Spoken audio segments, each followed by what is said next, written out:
వస్తుంది. ఆయన మధ్యాకాశంలోనికి వస్తాడు. వచ్చినప్పుడు ఎవరైతే పరిశుద్ధులుగా ఉన్నారో వారు ఆయన దగ్గరకు వస్తారు. వీళ్ళందరూ మధ్యాకాశంలో ఉంటారు. యేసుక్రీస్తు ప్రభు వారు సెలవిస్తారు, వెళ్ళండి అని. ఎవరైతే పరిశుద్ధులుగా ఆత్మ కలిగినటువంటి వారుగా ఉన్నారో వారందరూ కూడా ఎక్కడికి వెళ్తారో తెలుసా? వారు ఎక్కడైతే పాతిపెట్టారో, ఎక్కడైతే వారు మరణించారో, ఎక్కడైతే వారు కాల్చబడ్డారో, ఎక్కడైతే పడవేయబడ్డారో ఆ స్థలానికి వెళ్ళి వారి యొక్క దేహాన్ని మరలా సంతరించుకుని ఆత్మ దేహంతో కలిగి మరలా మధ్యాకాశం వెళ్తారు. ఈ లోపలలో సజీవులమైన మనం, ఒకవేళ నువ్వు విశ్వాసవి అయితే ఎత్తబడతావు, అవిశ్వాసవి అయితే విడవబడతావు. ఎవరు విడవబడతారు అని అంటే, ఒకటి అవిశ్వాసులు విడవబడతారు, రెండు పశ్చాత్తాప పడనటువంటి వారు విసర్జించబడతారు, మూడు విగ్రహారాధన చేసినటువంటి వారు విసర్జించబడతారు, నాలుగు పాపములో జీవిస్తూ ఉన్నటువంటి వారు ఖచ్చితంగా లోకము నుండి ఎత్తబడతారు, వారు విసర్జించబడతారు. ఈ 4 జాబితాల్లో ఒకవేళ నువ్వు నేను ఉంటే, ఈ 4 జాబితాల్లో నువ్వు నేను ఉంటే ఈరోజే ఆలోచన చేయవలసినటువంటి దాన్ని. ఈరోజే ఈ వర్తమానం ద్వారా దేవుడు చివరిగా నీకు వినిపిస్తున్నటువంటి వర్తమానమేమో, నీ జీవితంలో నీవు మార్పు చెందడానికి, నువ్వు ఆయన్ని సొంత రక్షకుడిగా అంగీకరించడానికి ఇదే మంచి తరుణమేమో. అవిశ్వాసముగా ఉంటే నువ్వు విడవబడతావు అనేటువంటి విషయంలో మనలో అవిశ్వాసం ఉంటే మనము కూడా విడవబడతాం. మీలో పశ్చాత్తాపము లేకుండా ఉంటే మీరు విడవబడతారు. మీరు విగ్రహారాధన చేస్తూ ఉంటే మీరు విడవబడతారు. పాపంలో బ్రతుకుతూ ఉంటే మీరు విడవబడతారు. ఆలోచన చేయండి. ఎవరైతే అవిశ్వాసులుగా ఉన్నారో వారికి ఇది మంచి సమయం. ఇంకొక 10 నిమిషాల్లో, ఇంకొక 7-8 నిమిషాల్లో నేను ముగించేస్తాను. అవిశ్వాసంగా ఉన్నటువంటి వారి పరిస్థితి బాగానే ఉందండి, ఇప్పుడు దాకా బాగానే చెప్పారు. మరి విశ్వాసుల పరిస్థితి ఏంటి? విశ్వాసులు ఆయన రాకడ కొరకు సిద్ధపడాలి అనేటువంటి విషయం తెలిసినటువంటి వాళ్ళు. అయితే మీరు ఎంత సిద్ధపాటు కలిగి ఉన్నారు? ఎంత సిద్ధపాటు కలిగి జీవిస్తూ ఉన్నారు? ఈరోజు మీరు అనుకుంటున్నటువంటి మాట ఏంటో తెలుసా?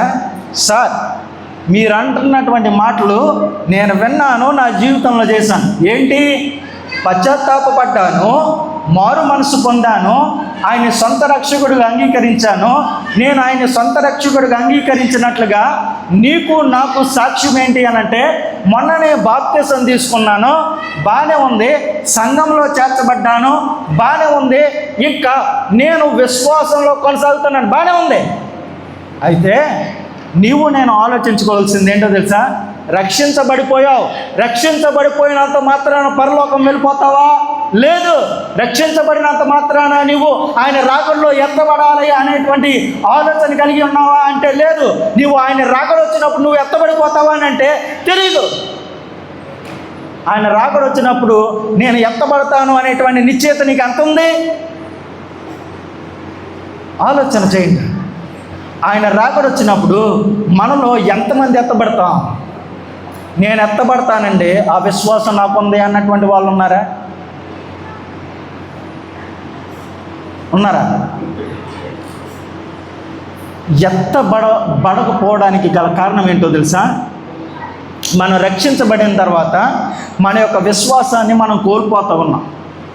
అంటే ఆలోచన చేయండి. రక్షించబడిపోయాం సరిపోద్ది అని అనుకోవద్దు. ఆలోచన చేయండి. ఎప్పుడైతే నీవు నేను రక్షణ భాగ్యాన్ని పొందామో నీలో నాలో ఎవరు పనిచేస్తూ ఉన్నారు?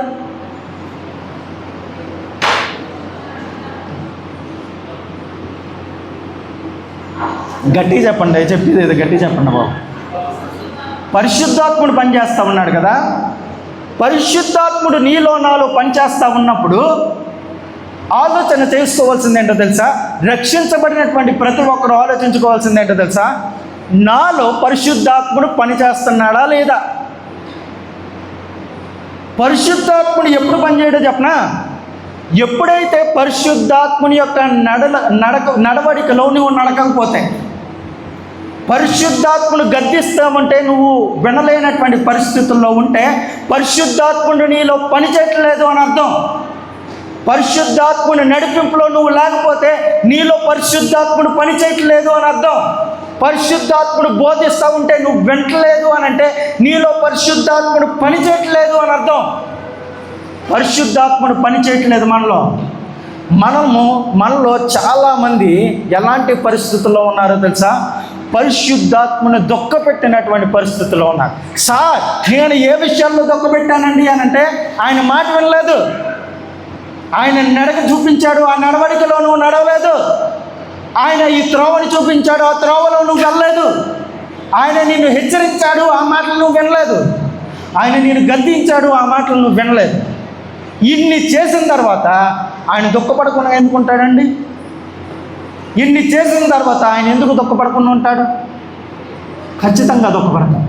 దుఃఖపడినటువంటి ఆయన నీలో అనేక మార్లు నువ్వు దుఃఖపెడుతూ ఉంటే ఆయన చేసేది ఏమీ లేక నీలో మౌనంగా నిశ్చేష్టుడిగా ఉండిపోయాడు. ఇక్కడ కూర్చున్నటువంటి మీరు ఆలోచించుకోవాల్సింది, నాలో పరిశుద్ధాత్ముడు పనిచేస్తున్నాడా లేదా? పరిశుద్ధాత్ముడు నీలో పని చేయకపోతే ఆ రాకడలో నువ్వు ఎత్తబడ్డం అసంభవం. ఎత్తబడలేదు. ఖచ్చితంగా చెప్పగలుగుతాను నేను. ఇంకొక విషయం చెప్తాను. మీరు విశ్వాసులుగా జీవిస్తూ ఉన్నారు కానీ నిజమైనటువంటి విశ్వాసపు పాత్రను పోషించట్లేదు. ఆలోచన చేయండి. సార్, నేను ఎప్పుడో రక్షించబడ్డానండి. అప్పుడు ఉన్నటువంటి తొలి దినాల్లో ఉన్నటువంటి ఆ యొక్క విశ్వాసం, తొలి దినాల్లో ఉన్నటువంటి ఆ యొక్క గొప్ప అగ్ని, తొలి దినాల్లో ఉన్నటువంటి ఆ యొక్క గొప్ప తృష్ణ, తొలి దినాల్లో ఉన్నటువంటి గొప్ప భక్తి ఇప్పుడు లేకుండా పోయింది. చల్లారిపోయినటువంటి విశ్వాసం, చల్లారిపోయినటువంటి జీవితాలు, చల్లారిపోయినటువంటి బ్రతుకులు, చల్లారిపోయినట్లుగా నువ్వు ఉంటే నువ్వు ఎత్తబడతావా, విడవబడతావా? నువ్వు విశ్వాసి అయినా 80 సంవత్సరాల విశ్వాస జీవితాన్ని జీవిస్తున్న వాడివైనా సరే నువ్వు ఖచ్చితంగా విడవబడతావు. ఇంకో విషయం చెప్పనా? విశ్వాసులుగా ఉండేటువంటి వారి ప్రతి ఒక్కరి జీవితాల్లో ప్రతిరోజు పశ్చాత్తాపం అనేటువంటిది ప్రాముఖ్యం. పశ్చాత్తాపం నీలో లేకపోతే నువ్వు ఆత్మీయంగా చచ్చావు అని అర్థం. అయితే ఆయన రెండవ రాకడ ఎప్పుడు ఉంటుందో తెలియదు, ఎలా వస్తాడో తెలీదు. ఆయన దొంగగా రావచ్చు, ఆయన కుమారుడిగా రావచ్చు, ఆయన ఎలాగైనా రావచ్చు. ఆయన వస్తూ ఉన్నప్పుడు నీ నేత్రములతో ఆయన యొక్క రాకను చూస్తావు.